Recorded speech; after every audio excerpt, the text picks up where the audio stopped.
I'm back. How are you guys? It's really good to see you this Friday.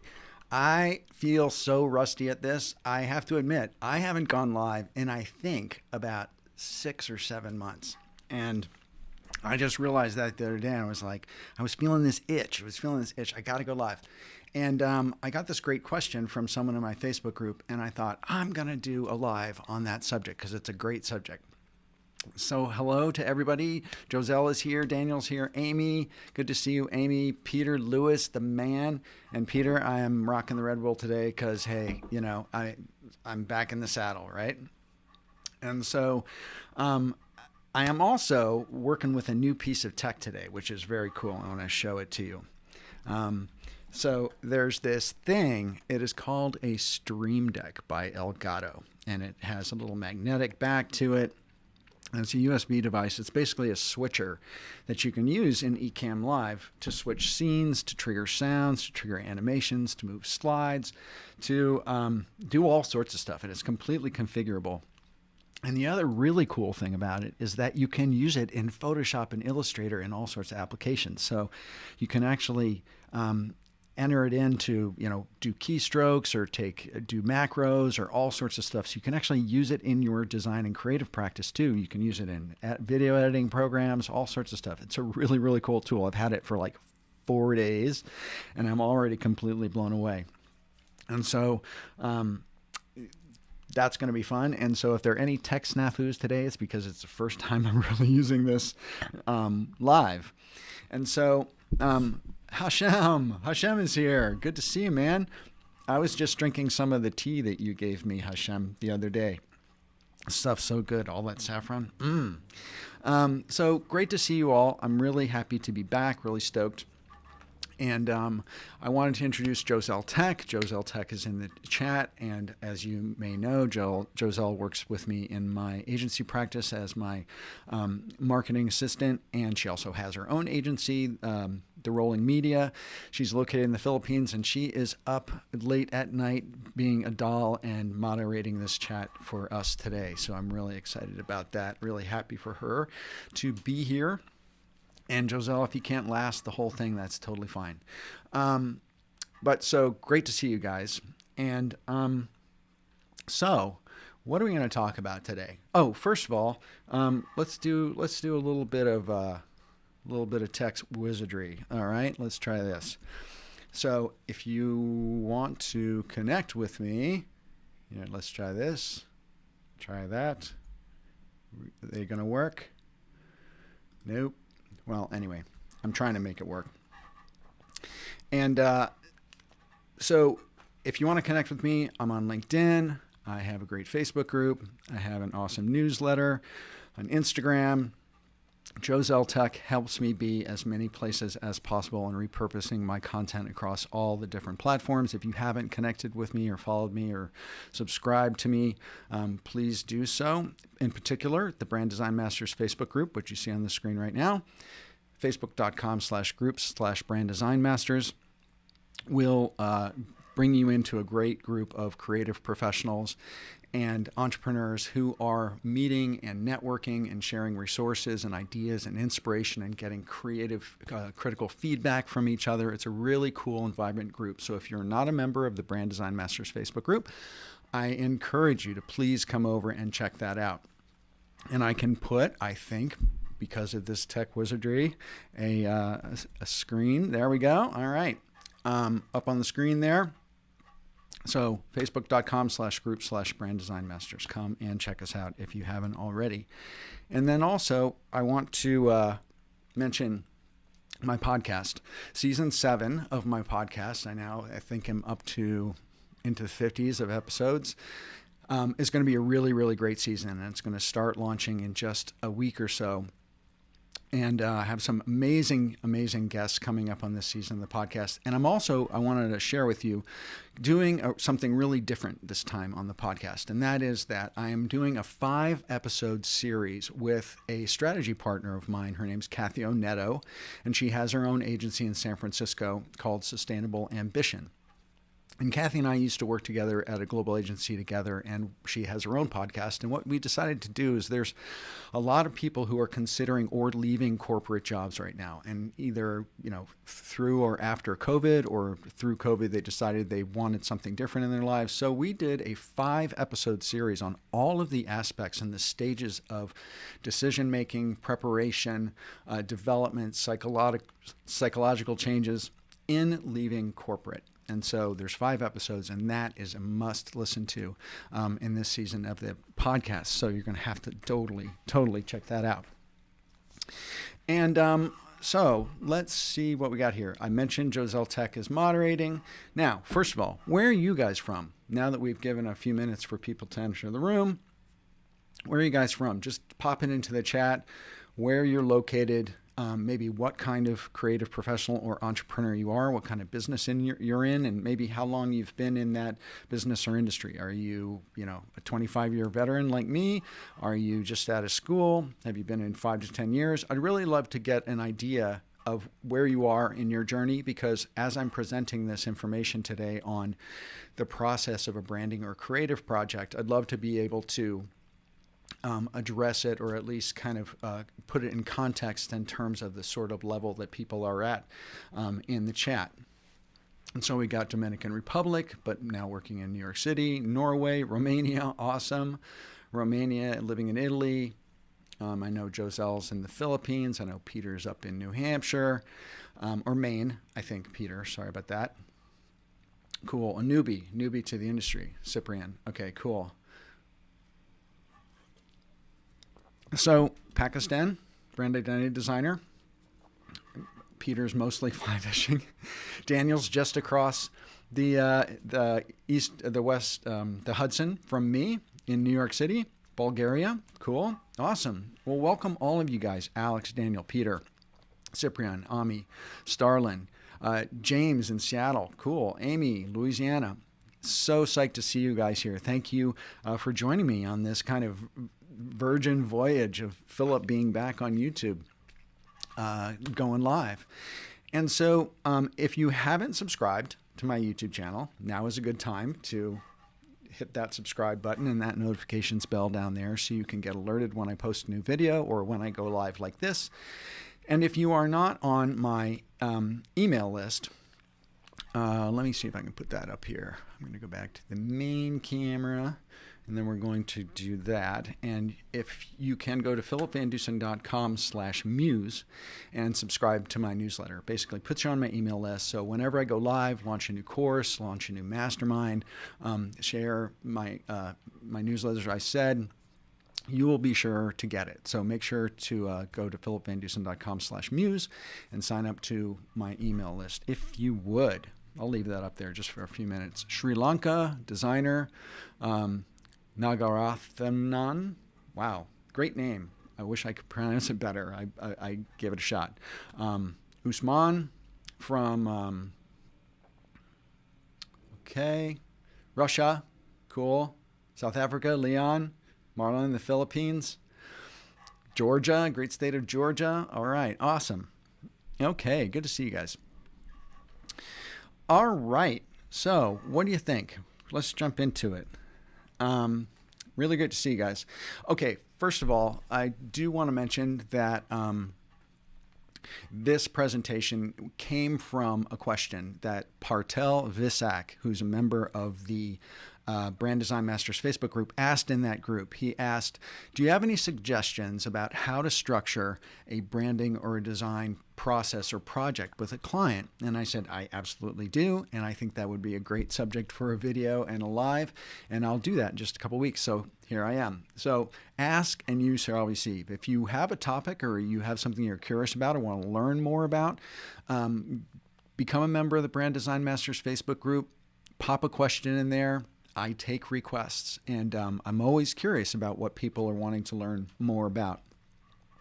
The one thing to understand about design, branding projects, design processes for projects is that no two projects are the same. What I'm going to be outlining today is it going to be a really a laundry list of all of the aspects of a branding or design project, from the very first contact conversation to the very end when you're adding that case study to your website. I'm going to walk through a whole tremendous number of touch points and pieces of those projects, every step.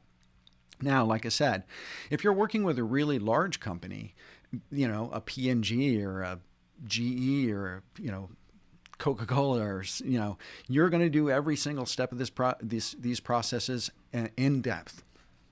But not everyone works with the Fortune 100. And so I also am going to, as I go through this, I'm going to highlight out a few of these steps that are generally not done in smaller projects with small to medium-sized businesses or with entrepreneurs.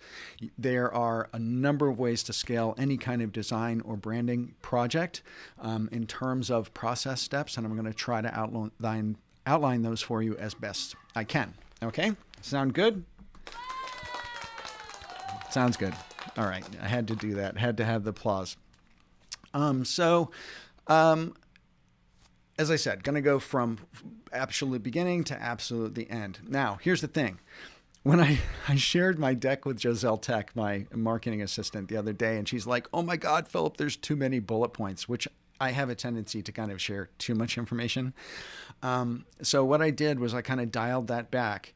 And the slides that I'm going to show are really kind of more headings for the topics, but I'm going into a lot of detail around each one of those topics. And I don't want you guys to freak out and have to be taking, scribbling a whole lot of notes.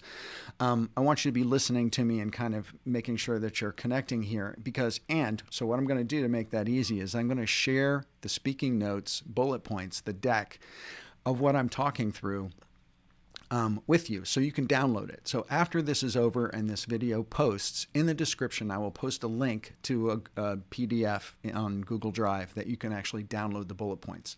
So I thought that would be a cool little gift. And that's not the only gift. That's not the only gift or the only bonus that I'm going to be giving you here today, which is really cool. I'm going to be giving you at the end of the presentation a link to a discovery call guide, and I'm going to share a little bit more about that with you in just a couple minutes. All right, so got to scoot over so I have some room for my slides. Is everyone good? Everyone ready to learn about design project processes? Nevan from South Africa in the house. Bangladesh, cool. Marlon, awesome. Anyone else who's just popping in or just coming to the chat, make sure to introduce yourselves. Let us know how long you've been in the industry, where you're from. I'd really like to know. I will be doing a Q&A at the end of the presentation, so please stick around if you have any questions, or I'm going through this, if you have any questions about this presentation, I'd be happy to entertain them at the end. It's not going to be a totally AMA, like ask me anything, completely extraneous topics. I'm going to try to keep it focused as much as possible to the content of this presentation, if you will. Okay? Is that cool? Sound good? All right. And I know that YouTube is bad. I mean, the lag time between what I'm saying and then the chat's coming back to me so I can see what you said can be 10 seconds. It can be 20 seconds. It's been as long as 30. So there's a bit of a lag time when you guys kind of communicate with me. So just be aware of that. Okay?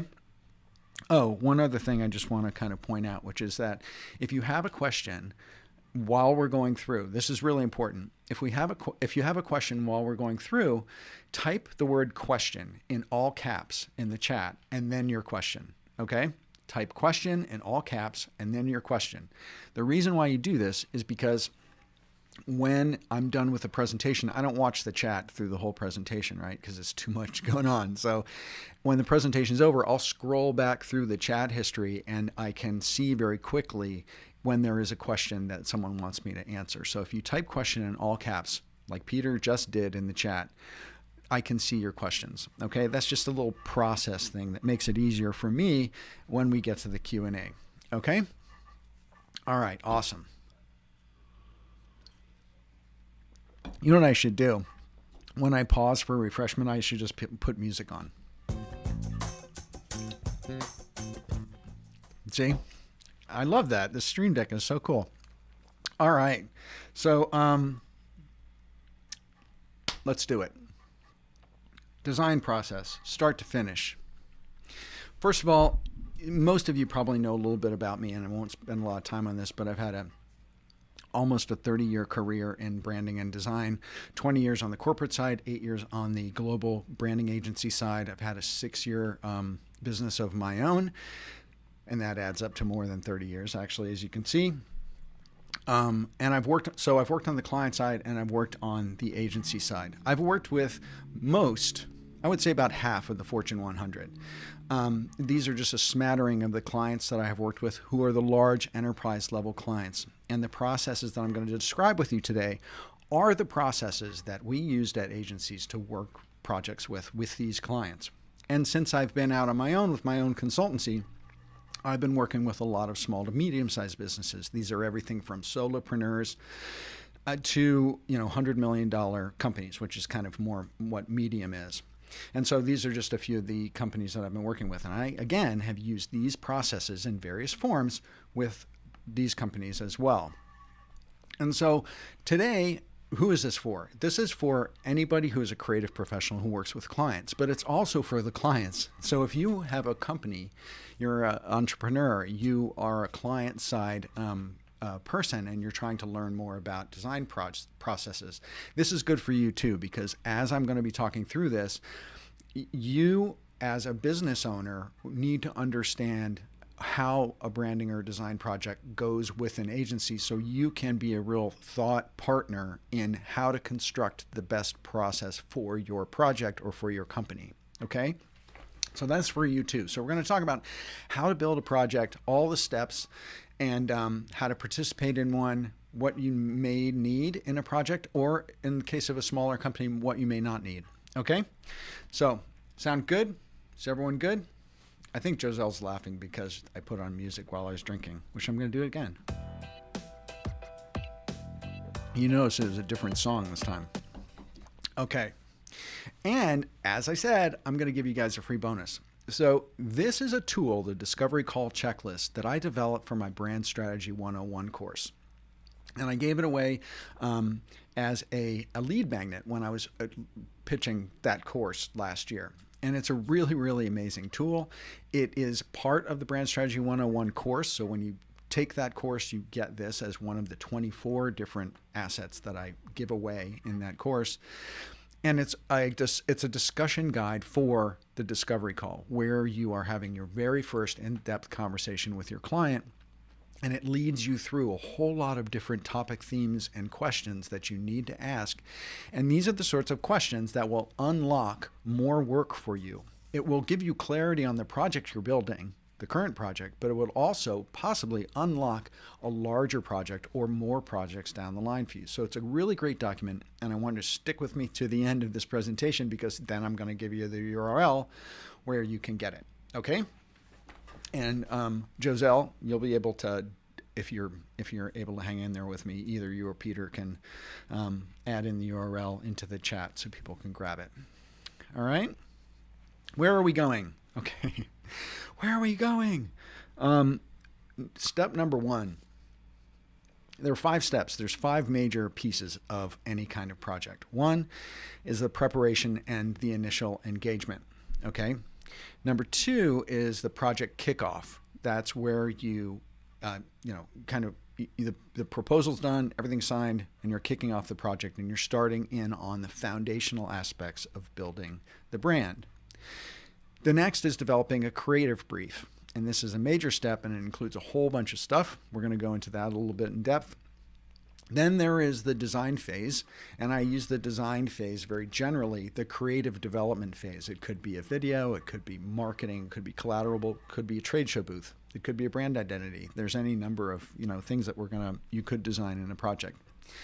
And the final one is final delivery and follow-up.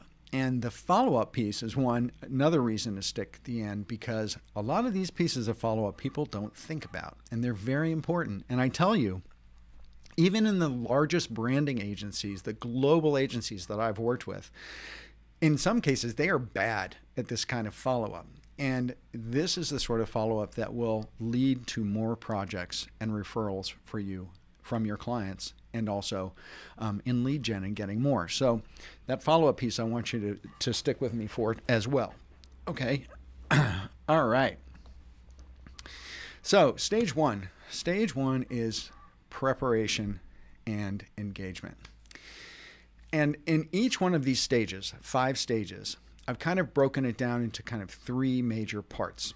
Okay? So the very first part of preparation and engagement is engagement and scope. And when you are initially, you are either contacted by a client or you do some sort of business development outreach and you have that first contact with the client, you're going to have an initial call.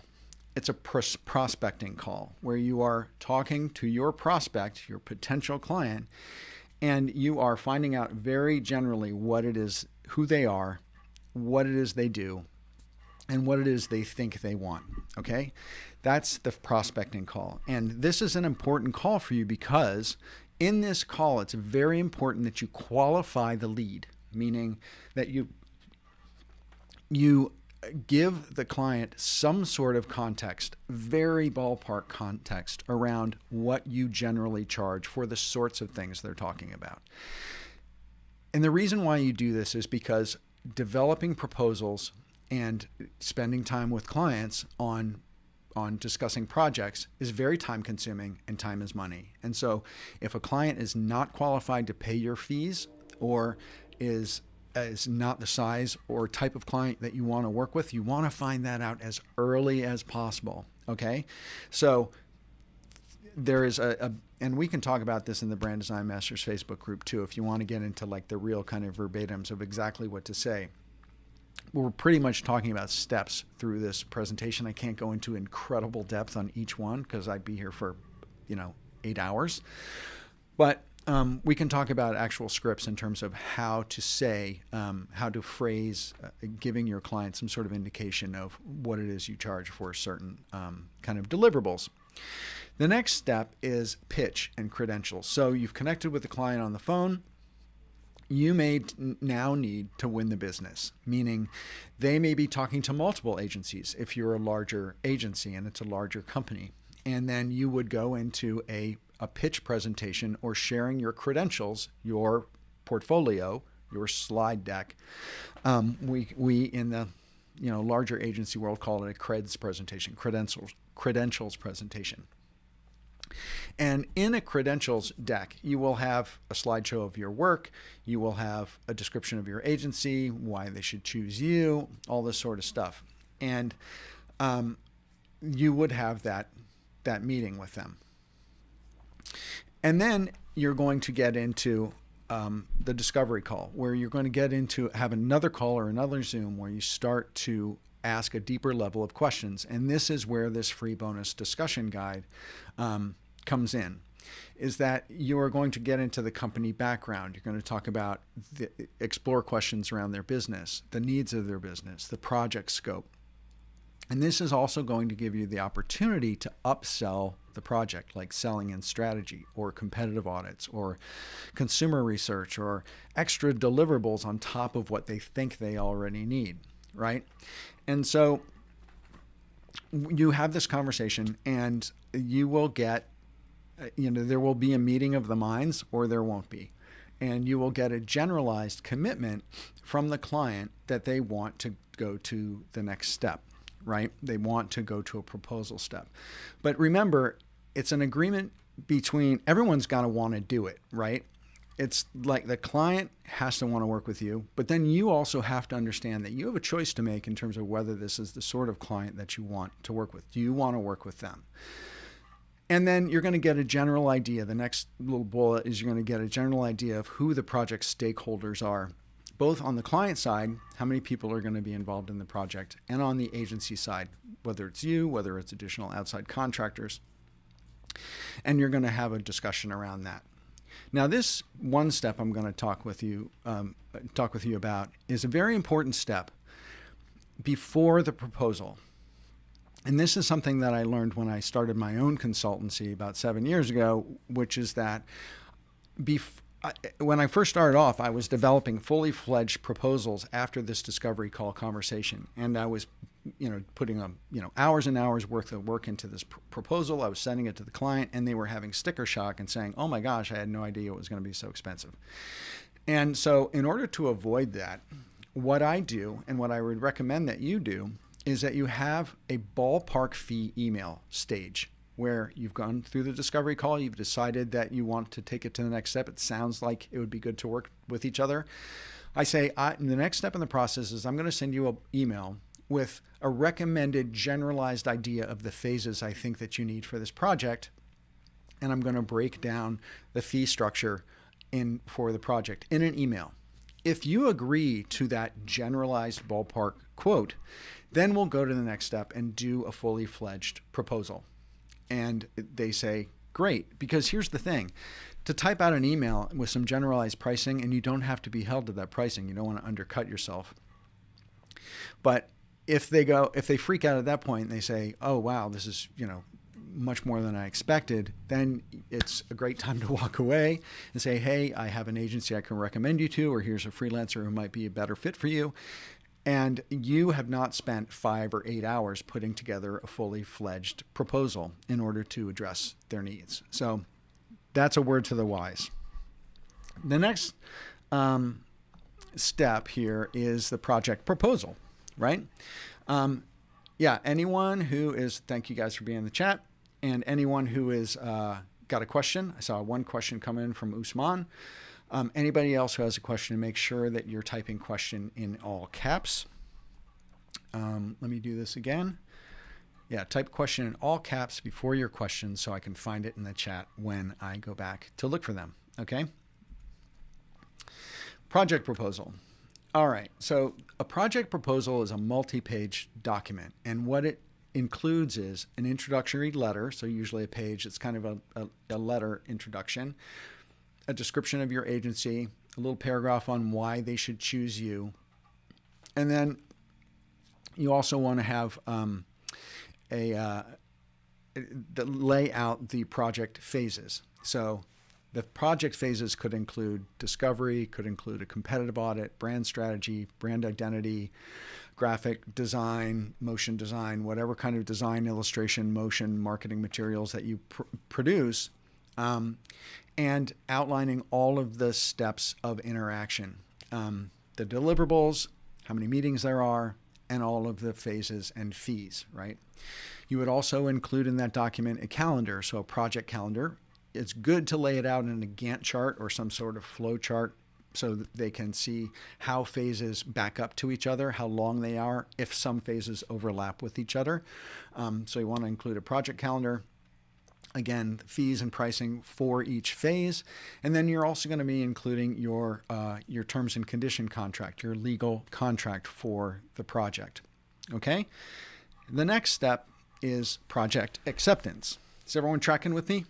I know it's a 10-second delay, but just give me a little tracking or A-OK or thumbs up or something like that, just to make sure that you guys are following with me. See, wait, I forgot my music. Okay. Still tracking. Awesome. Thanks, Daniel. Okay. So project acceptance. So you send them the proposal.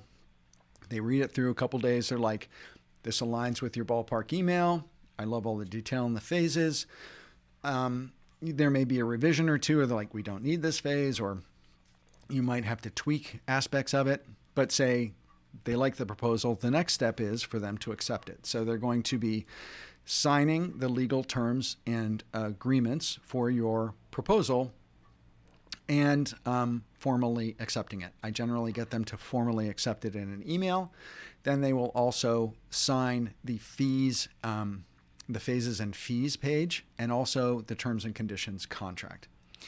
And I actually make those two separate things, and I can go into that just a little bit, but and I actually will go into it a little bit later, but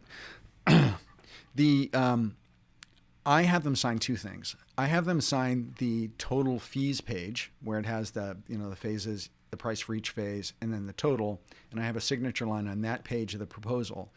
I also have a page that's the terms and conditions, the contract that goes into working with my agency, and they also sign and execute that. I send both these documents via Adobe Sign, and they sign it digitally.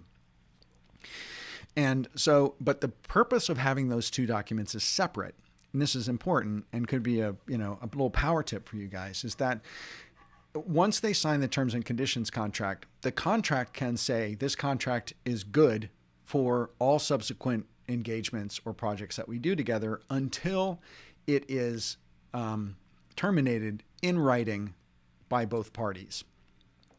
And what that does is really great is if a client comes back to you and wants another project, you don't have to go through the whole terms and conditions contract again. They can just sign the phases and fees page, and you put a little thing in there saying, the terms and conditions signed before are still in force, and then you don't have to go through all that rigmarole. That's just a little hint. So the next stage number 2, is project kickoff and brand foundation.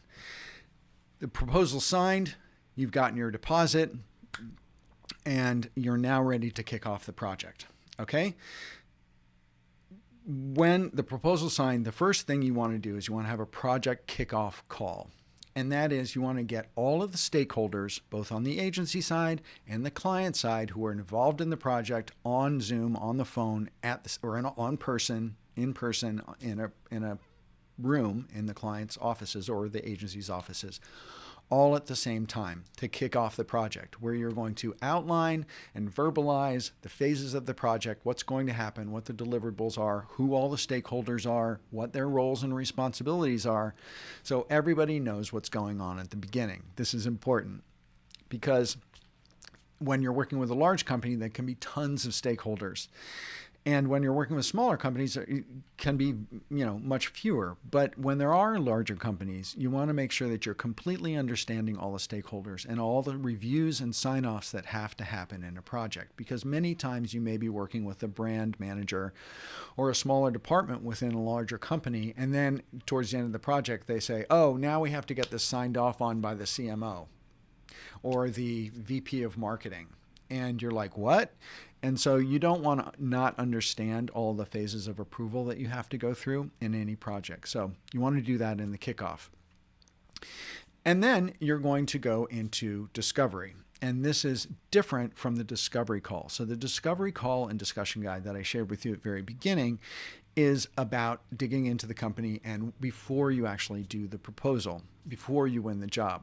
This discovery is really stakeholder interviews, where you're interviewing people in the company, or you're possibly even interviewing some of their customers in order to understand more about the brand. And then there's the review of the business documentation. This is a phase of kickoff where you're saying, hey, we're really excited about working with this project with you.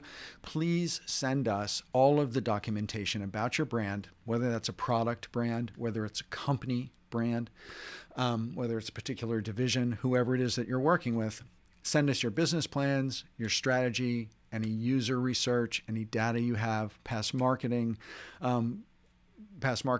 campaigns, anything that you can send us that is going to saturate us and help us learn everything we need to know to be a great brand partner for you. So the brand documentation review is a key part of Project Kickoff.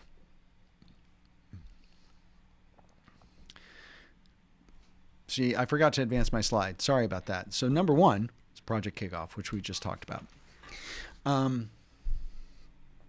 Now, hey, Antikar, how you doing? Welcome. Thanks for joining. And okay, so research. Now, this is one of those phases where, depending on the size of the project and the size of the company that you're working with, it may or may not happen. Meaning, when we look at branding projects or design projects and the process steps involved in them, user research is one of those things that smaller companies generally don't do and larger companies do tons of. Okay? So, even working with a smaller company, you may do something like a research phase where you're doing a competitive audit, where you're doing a high-level audit or review of who their competition is and presenting it back to the client. That's not unusual to do for smaller companies. But the larger piece of that is consumer insight research, where you're actually doing possibly qualitative focus groups with dozens of possible consumers of that particular category in multiple cities around the country or multiple countries around the world, depending on the size of the brand, to find out the insights and attitudes about the brand that are going to affect the project. So there may be quantitative studies, meaning things like SurveyMonkey, or they're based in quantitative metrics, or there may be qualitative measures, so focus groups, interviews of that nature. Research before you actually do the project. Now, there are research phases that happen after the project is over, and I'm going to talk about those also, okay? The next is brand strategy. And brand strategy, if it does not exist, you're working with a new company, a startup, a solopreneur starting up a business, the brand strategy might not exist. You might actually be getting hired to do brand strategy, or a revision of their brand strategy, or their brand strategy might already exist.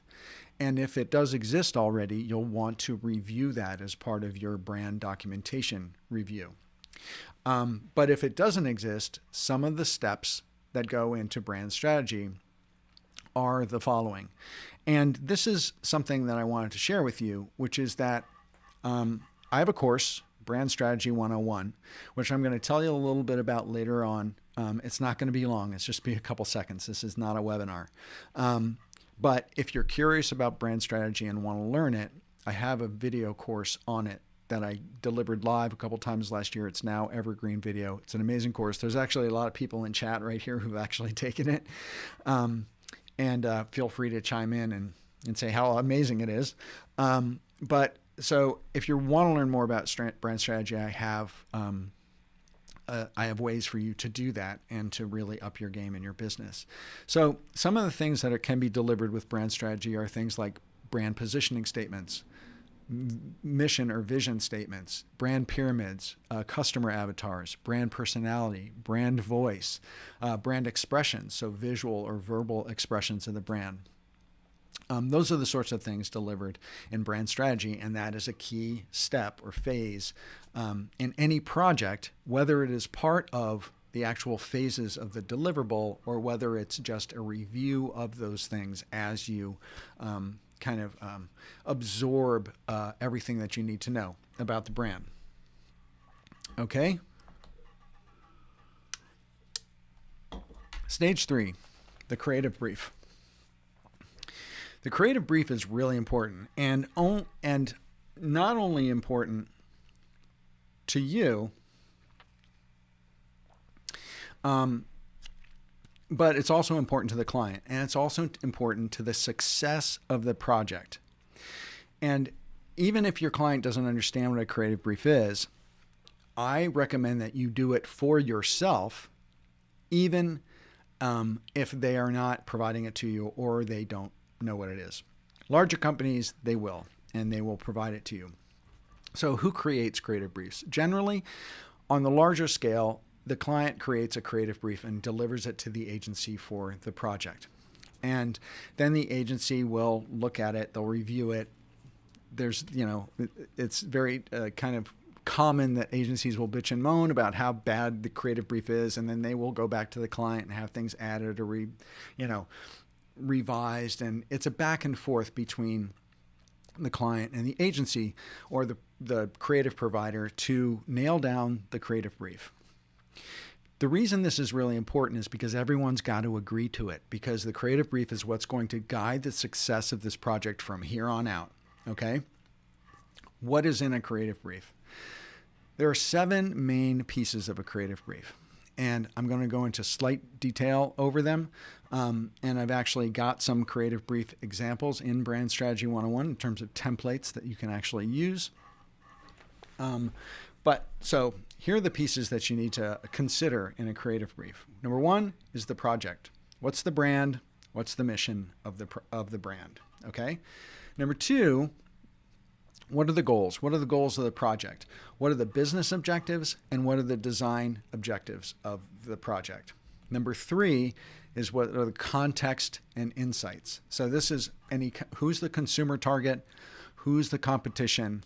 What are the key insights around the category of business that we have to understand and take into consideration as we develop the project or the brand?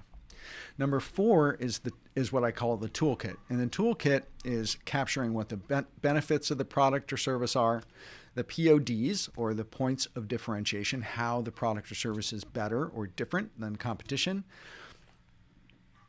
Also, any visual brand equities. So these are things like logos, colors, visual brand architecture of how things are laid out that have to be maintained. There's also communication hierarchy. And communication hierarchy in the toolkit is what has to be communicated and what is the hierarchy of that communication. So it may be, in the case of packaging, it's really easy to understand when you talk about communication hierarchy. So like if you take a soup can, right? The soup can, the communication hierarchy might be brand, type of soup it is, flavor, and then no salt, low fat. So there's 4 levels of communication hierarchy. Okay, so in a marketing campaign, let's say we're promoting social media marketing world in San Diego. We might say it's the number 1 conference about social media in the United States. Well, number 1 would be it's called Social Media Marketing World. Number 2, it's in San Diego. Number 3, the time of the year it is. Number 4, how many speakers are going to be there and how many attendees, how popular it is. That might be the communication hierarchy. Okay? The next is the requirements. And the requirements, this means the requirements of the project. And again, I'm just reviewing this. This is all inside the creative brief. These are what are the deliverables of the project? Are there any mandatories? Are there any things that have to be accomplished? And also, what are the success criteria? So how is this going to be judged as far as how the project is successful? Is it going to get more followers? Is it going to increase sales by 15%? Is it going to be the success of a particular marketing campaign with a bump in sales of a particular product or service? What are the success criteria? Number 6 is logistics. And that is, some of this is in the proposal, right? So logistics of dates, any specific dates that need to be hit, any key milestones that need to be hit. And also, are there any research needs? Meaning, is there any research that's needed before or after the project is done? And then finally, number 7 in the creative brief are approvals. So the names, the titles, the contact information for all of the stakeholders who have to give approvals in the project. And then what their level of review or approval is. You want to capture that in the brief, okay? So that's the creative brief. Now, one of the things about the creative brief, I'm moving into 1, but I'm still talking about the brief, right? We're moving into stage 4, the design phase. And when you start designing, you start off with design strategy. Now, before we get into talking about design strategy, I want to talk about how the creative brief, how you use it in a design project. After you capture all of that stuff in a creative brief and the client and you have signed off on it, it's important that you use and review that brief before every single review or presentation that you have. And the reason is, with larger companies, it's important. Smaller companies, not so important, is that things change, right? So things change, constantly moving in a corporation, new products, new services, new sales, new heads of marketing, whatever that is. You want to review the creative brief on a high level. This is the project, the brand, these are the mandatories, communication hierarchy, this is the deliverable, blah, blah, blah, blah. Has any of this changed? No. Okay, great. Let's look at the work. And so using it as a bellwether, a target, a bullseye to make sure that when you are presenting design or creative work, you are using the creative brief as a subjective target for what you are about to present. That puts you in a power position, because when you present your work, you can speak to your work as how it delivers to the creative brief. So it takes it out of the objective. Sorry, I totally mixed that up. It makes it objective. And it takes it out of the subjective of I like purple, I like this, I like that, and brings it back to what are the deliverables of the project, what are the objective deliverables of the project that have to be delivered. And if you start off every meeting with a review of the creative brief, it keeps it better keeps it out of the world of subjectivity and more into the objective. Okay? Sorry about that. I mix those terms up for a second. That's my slight dyslexia coming to life and alive. Sorry about that. A lot of creatives are dyslexic. A lot of creatives have ADD. I don't know if any of you guys do. I don't have ADD, but I am, I believe, slightly dyslexic. So design strategy. Before you get into design, there is a stage called design strategy. Now, this is yet another phase or step in the process, which, depending on the scale of the client that you're working with, you may or may not do this, okay? If it is a larger project where there's a lot of deliverables or there's a lot of stakeholders or it's a huge budget and there's a lot of money involved, many times you do a strategy phase where you're taking the brand strategy and it is starting to become visual before you do the actual design work. Okay, I go into this in excruciating depth in Brand Strategy 101. But what design strategy looks like is essentially, you've heard of stylescapes, right? So mood boards, stylescapes, I call them creative anchors. Theme boards, where you're starting to create and illustrate visually color schemes, design styles, fonts, photography styles that are giving a kind of a creative zeitgeist overview of the direction of the creative exploration that you're going to do. And there may be multiple versions in multiple different aesthetics that are created and then reviewed in order to narrow down where the creative exploration is going to happen. So that is a key part of the design phase. The next step is design. You guys know what this is, right? So you're developing the creative work, you take it to the client and you present it, they give you feedback, you go back, you do some revisions, may add some additional designs or variations, you take it back to the client, you do a round 2, they give you more feedback, and you will go through the rounds of revisions until you come to the final design, okay? And that is the design process. The third one is user research. And again, this is an as required. Larger companies, after they finish a design project, they may, for instance, when I was working with P&G tests everything, right? So I was overseeing the design for Tide. And when we do a design for Tide, everyone agrees, finally the design's done, and then they take it to research, user testing, quantitative and qualitative, before it ever gets produced. And it's got to be approved, basically in context, by users before it actually goes to market. So for your larger companies, larger projects, many times they take the creative work and they'll, put it in quantitative, where you do a survey and you show 4 different designs and you get the customers to pick one, the one they like the best or think is the most successful. Or it can go into even, focus groups globally, depending on the size or the scale of the brand or the project. Doing user research can happen at the beginning, as I said, or on the tail end of a design or branding project. And then stage 5, and I shared this with you guys, is that final delivery and follow-up. And so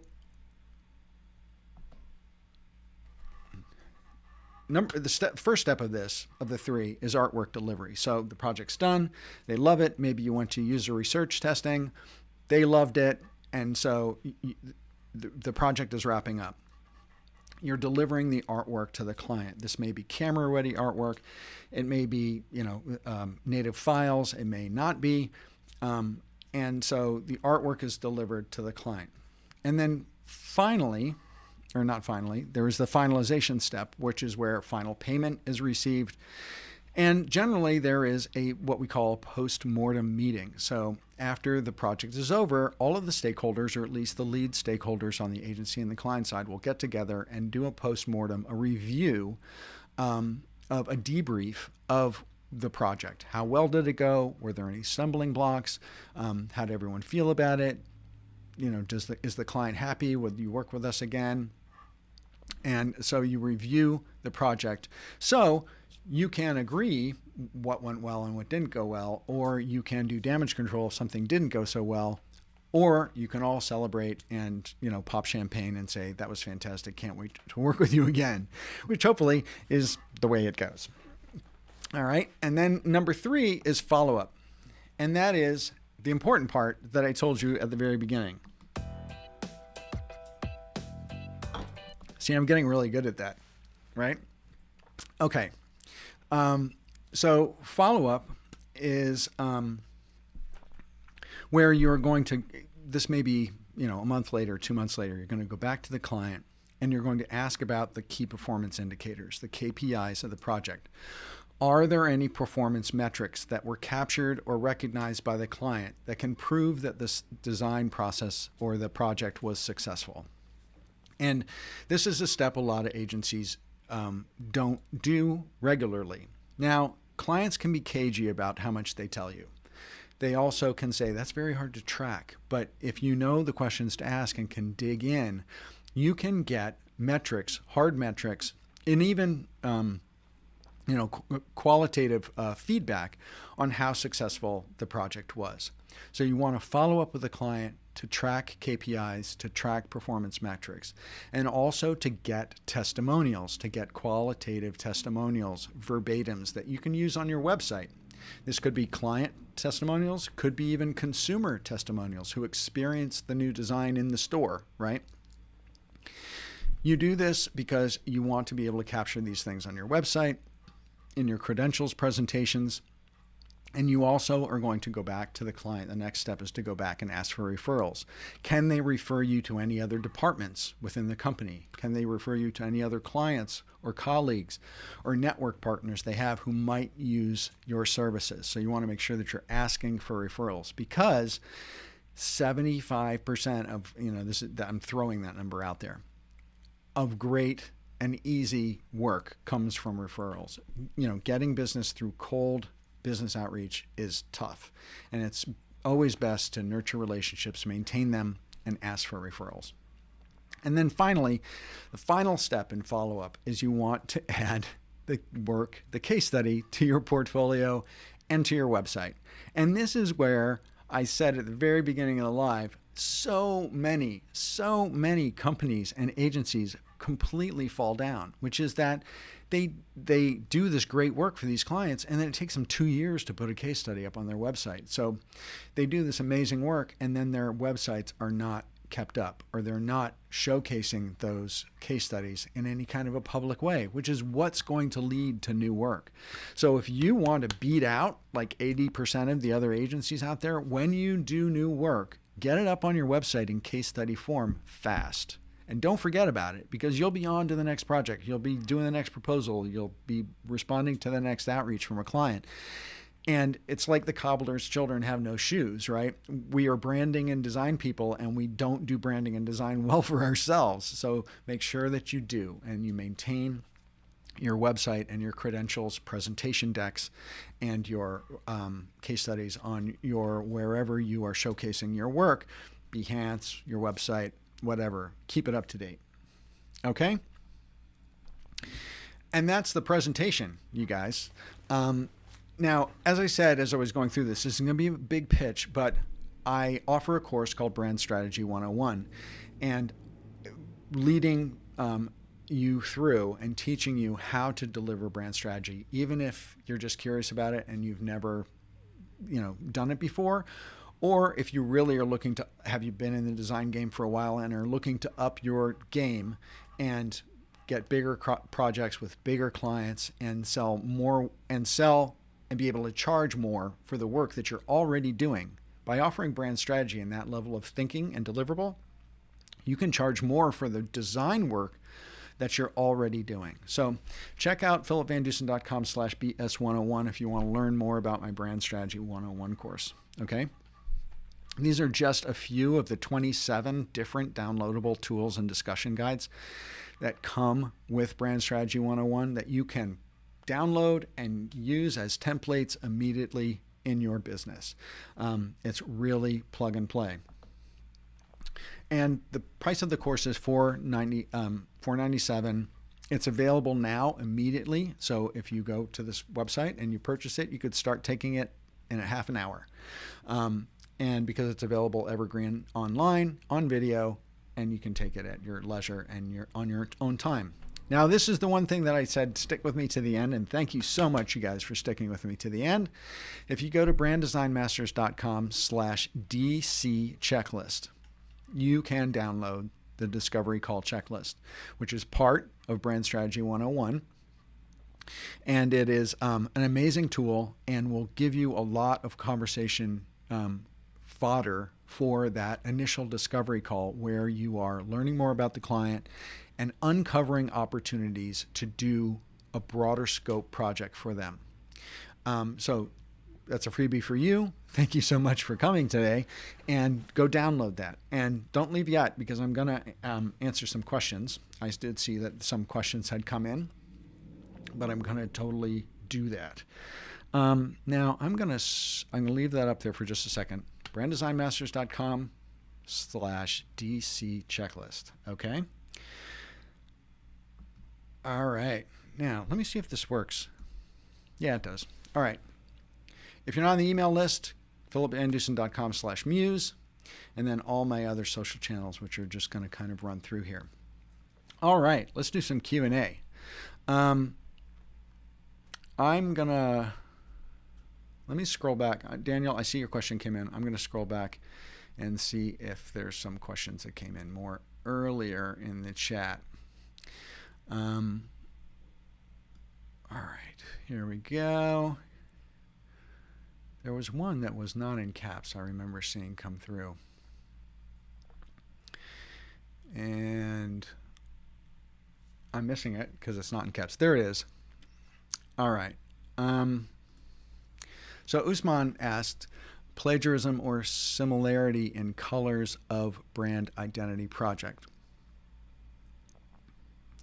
I'm not sure what the question is there.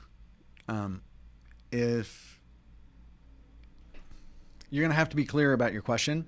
I don't want to just surmise what that question is. So Usman, if you're still here, just ask that in a little more detail. Okay, I'd be happy to answer it, but I'm just not really understanding your question. Daniel, I know, asked a question here at the end. If anyone has a question, type question in all caps, enter it in the chat. I'd be happy to answer it. So Daniel asks, as a freelancer, as artwork is delivered to the client, the question of legal ownership came up. Can an email with the client giving them ownership of the artwork be considered binding for them? As a freelancer, as artwork is delivered to the client, legal ownership came up. Giving them ownership of that. Daniel, that's a really good question. And some creatives sell the copyright to the work that they do outright with the project. If people are delivering design work, 95% of the time when people buy it, they are buying, the brand usually owns the copyright of all of their brand and their name anyway.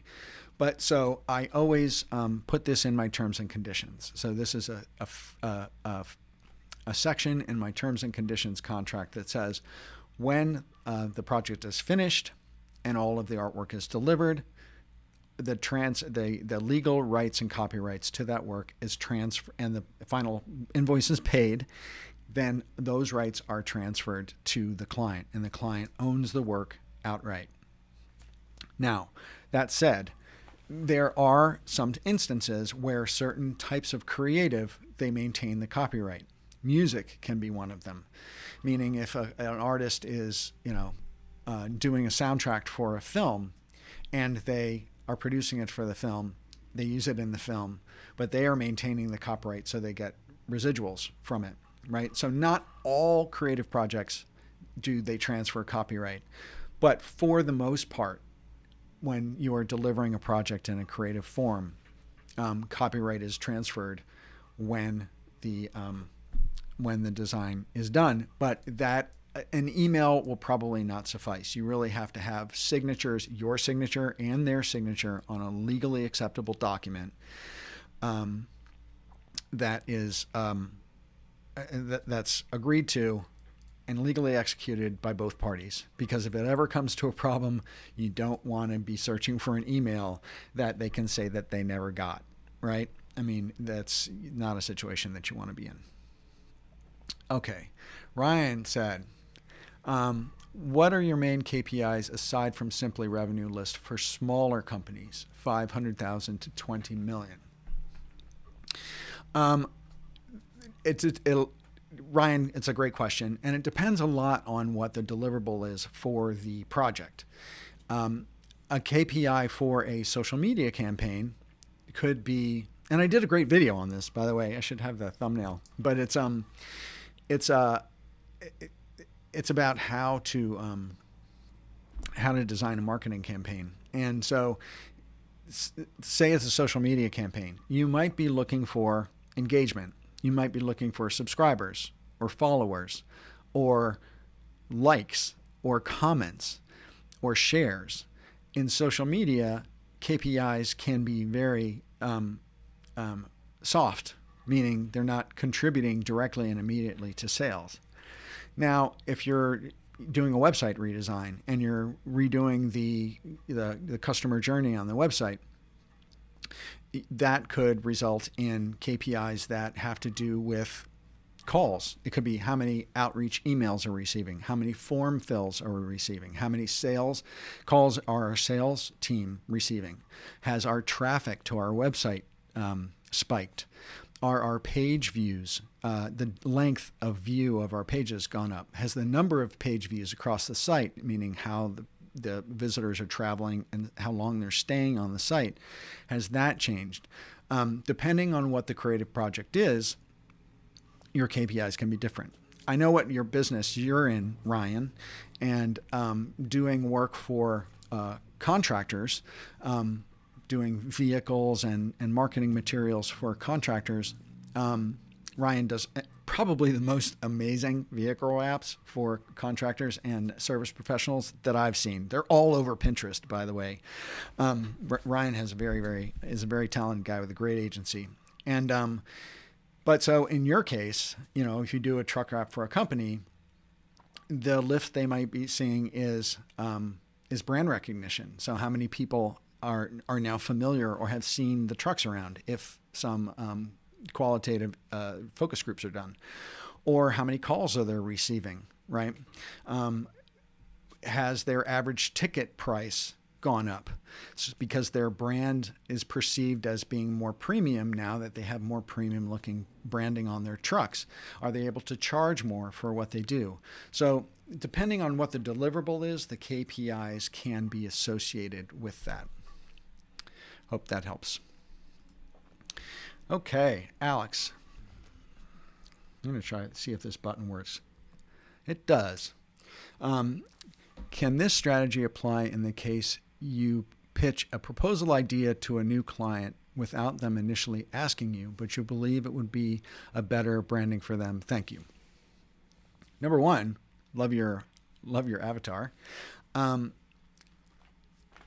Now, when you say this strategy, I'm just going to assume that you mean this design process that I just outlined. When you are pitching a new client, I believe what you're saying is you're reaching out cold. If you're reaching out cold to a client, then and they're not coming to you, can you pitch them? Can you propose a project? Absolutely, you can. I mean, a lot of times what people will do, even on LinkedIn, is they may do a very high-level audit of a client's brand. Look at their website, look at their social media platforms, see what they're doing well, see what they're not doing so well.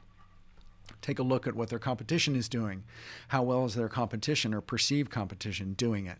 And then shoot them a pitch email or a pitch message on LinkedIn and say, hey, my name's so-and-so. I have this kind of agency. We specialize in this sort of work.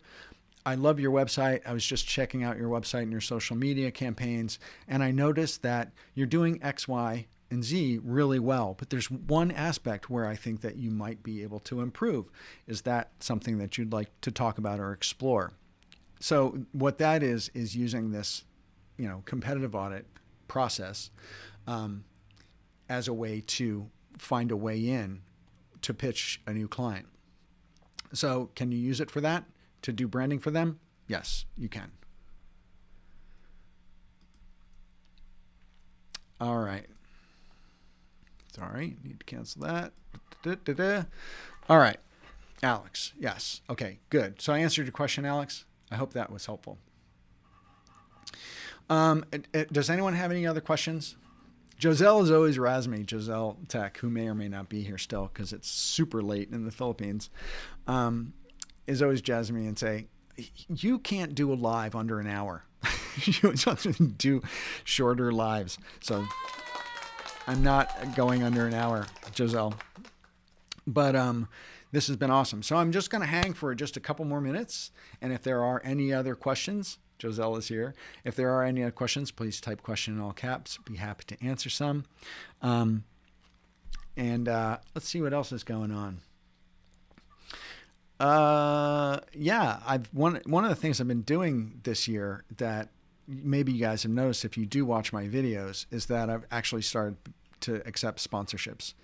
And that is one of those things that comes with developing a social media audience and monetizing your influence on social media.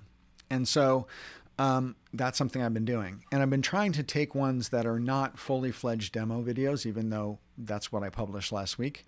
I'm doing more sponsorships where there's just a mention of a brand within the video and within the context of the video. And I just want you guys to know that it goes towards, supporting all of the work and the energy that it takes to do YouTube and pay me back financially for a little bit of the work that I do. And I just wanted to say that I hope it doesn't encroach on the content too much. They're never usually longer than 45 seconds to a minute. And that you don't find them too annoying, because I know how ads are annoying. But then the other thing is that I never accept sponsorships from people who I don't completely believe in their product and absolutely would recommend it. I'm not just doing it for the money. I'm doing it because I believe in the product. So just wanted to throw that out there. If you are noticing that there is a slight difference to a few of the videos that I'm putting out, that there's an endorsement here or there. BKNSR, if you have a question, ask it. Put question in all caps, ask the question. A creative question, sure, ask it. Because I am fading. All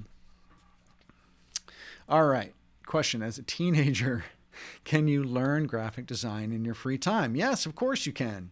Oh my gosh.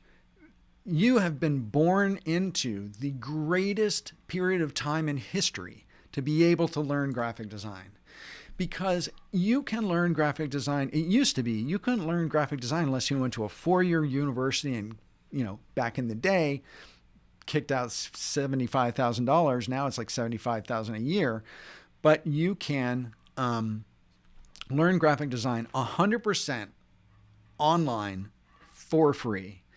And if you take if you spend $12 a month, I'm gonna put something up here because I think this is important. And this is a brand that I completely believe in, right? So I'm gonna do this, which is Daniel Scott. Daniel Scott has a website called Bring Your Own Laptop.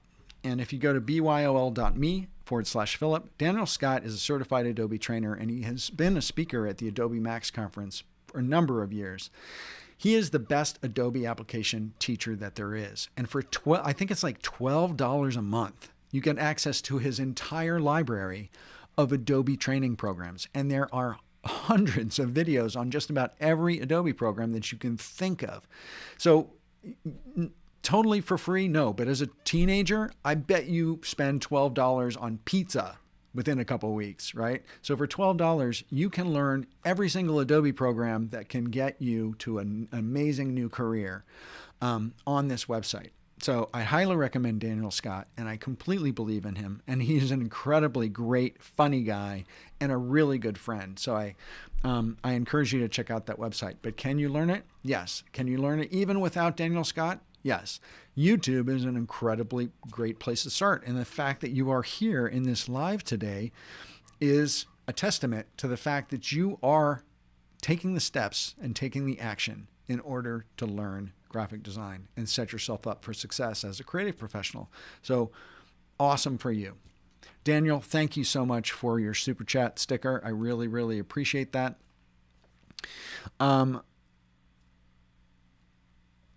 So anyway, so you guys, I'm going to kick out of here, and I'm also going to turn that off. And I want to say thank you. Thank you so much for coming.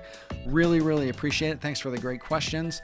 So Hashem and Peter and Daniel and Joselle, Alex, Art Thomas, Ryan Kettering, Peter Lewis, all you guys, thank you so much for coming today. I really appreciate it. It was been great to get back in the saddle and doing some live and delivering some value and teaching you guys and sharing some stuff with you guys. Come over to the Brand Design Masters Facebook group if you're not there, and there's a great community of folks over there. And so with that, I'm going to say have an amazing happy Friday. Stay safe, stay creative, and I will see you on the flip side or in my next video. Okay, you guys? Take care.